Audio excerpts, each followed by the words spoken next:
Welcome to Kenton's videos. Enjoy the video. You start by verifying essentials: Android version, 1 GB free space, and the correct Google account. Once done, opt into the Google Play Games beta in the Play Store so the server recognizes you. Next, enable app installs from Play Store and check Play Protect settings. This prevents blocked installs. Make sure battery saver is off and reboot the phone to clear background locks.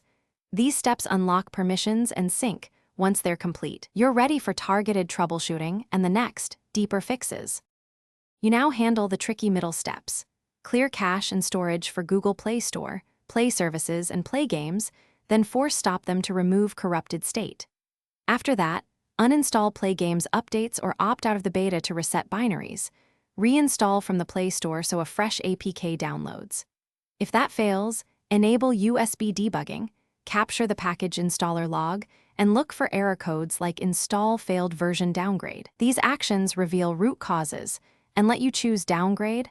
You finish by rebooting, reinstalling Google Play Games, and granting runtime permissions. Ensure the account syncs and Play Services shows current version. Once installed, open the app to let it initialize caches and sign-in sessions.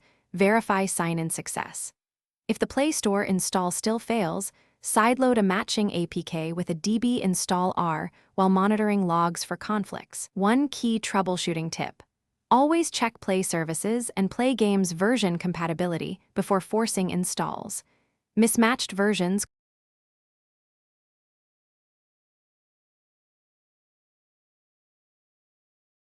Thanks for watching. Consider subscribing if we helped you.